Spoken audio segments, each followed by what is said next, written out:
Hi hello నమస్తే, ఎలా ఉన్నారండి అందరూ? Welcome back to our channel Konaseema tasty recipes.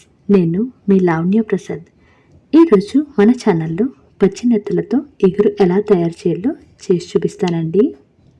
ఇది చేయడం చాలా ఈజీ అండి అండ్ టేస్ట్ కూడా చాలా బాగుంటుంది. నేను చెప్పే చిన్న చిన్న టిప్స్ ఫాలో చేసి మీరు కూడా ఇంట్లో ట్రై చేయండి. మీరు చేసే కర్రీ కూడా చాలా టేస్ట్గా ఉంటుంది. ఈ కర్రీ తయారీ కోసం ముందుగా పావు కేజీ మెత్తలని ఈ విధంగా క్లీన్ చేసుకోవాలండి. ఇందులో 1 టేబుల్ స్పూన్ వరకు కారం, చిటికెడు పసుపు, రుచికి సరిపడా ఉప్పు వేసి బాగా కలుపుకోవాలి. ఈ విధంగా కలిపిన ఈ మిశ్రమాన్ని అరగంట పాటు పక్కన పెట్టుకోవాలి.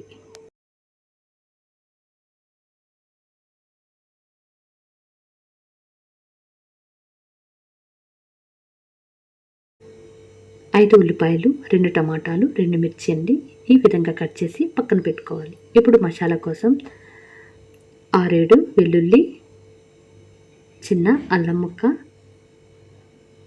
2 దాల్చిన చెక్కలండి, 3 లవంగాలు, 2 ఇలాచి, పావు టీ స్పూన్ వరకు జీలకర్ర, హాఫ్ టీ స్పూన్ వరకు ధనియాలు, అలాగే హాఫ్ టీ స్పూన్ వరకు గసగసాలు. వీటిని పేస్ట్ లాగా గ్రైండ్ చేసుకోవాలండి. ఇప్పుడు స్టవ్ పైన ఒక ప్యాన్ పెట్టి 3 టేబుల్ స్పూన్ వరకు ఆయిల్ వేసుకోవాలండి. ఆయిల్ వేడైన తర్వాత కట్ చేసి పెట్టుకున్న ఉల్లిపాయలు, టమాటాలు, పచ్చిమిర్చి కూడా వేసి ఫ్రై చేసుకోవాలండి. రోస్టెడ్ కలర్ వచ్చేంత వరకు వీటిని ఫ్రై చేసుకోవాలి.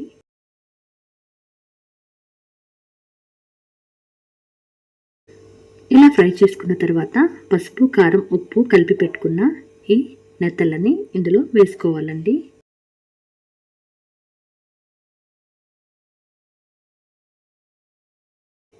చేపలన్నీ వేసిన తర్వాత వీటిని గరిటతో కాకుండా ఈ విధంగా ఒకసారి కలుపుకోవాలండి. ఇప్పుడు ఇందులో 3 గ్లాస్ ఆఫ్ వాటర్ని యాడ్ చేసుకోవాలండి. ఈ విధంగా వాటర్ వేసిన తర్వాత మరొక 3 నిమిషాలు మీడియం ఫ్లేమ్లోనే కుక్ చేసుకోవాలండి.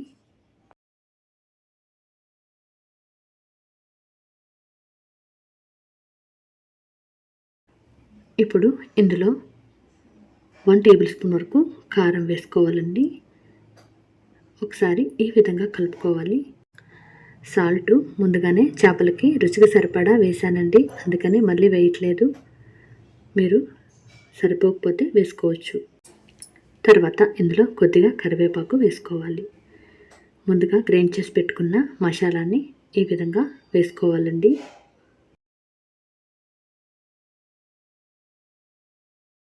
ఈ విధంగా వేసిన తర్వాత మూత పెట్టి 5 నిమిషాల వరకు మీడియం ఫ్లేమ్లోనే కుక్ చేసుకోవాలండి. 5 నిమిషాలు కుక్ చేసుకున్న తర్వాత ఈ విధంగా కర్రీ అంతా దగ్గర పడుతుందండి. ఈ విధంగా దగ్గరగా అయిన తర్వాత స్టవ్ ఆఫ్ చేసి చల్లారిన తర్వాత సర్వ్ చేసుకోవడమేనండి. ఎంతో టేస్ట్గా ఉండే నెత్తళ్ళ గ్రేవీ కర్రీ రెడీ అయిపోయిందండి. వాసన అయితే చాలా బాగుంది. ఇంట్లో మీరు కూడా తప్పకుండా ట్రై చేయండి, చాలా రుచిగా ఉంటుందండి. ఈసారి నెత్తళ్ళ కర్రీ చేసేటప్పుడు ఈ విధంగా మసాలా వేసి చేయండి, రుచి అయితే అదిరిపోతుంది. నేను చేసిన ఈ నెత్తళ్ళ గ్రేవీ కర్రీ మీకు నచ్చినట్లయితే ప్లీజ్ ఒక లైక్ చేయండి, షేర్ చేయండి, కామెంట్ చేయండి. మీరు కనుక నా ఛానల్ చూడడం ఫస్ట్ టైం అయితే ప్లీజ్ సబ్స్క్రైబ్ చేసుకోండి. సబ్స్క్రైబ్ చేసి పక్కనే ఉన్న బెల్ ఐకాన్ ప్రెస్ చేయడం వల్ల నేను చేసిన ప్రతి వీడియో మీరు చూడగలుగుతారు. Thanks for watching.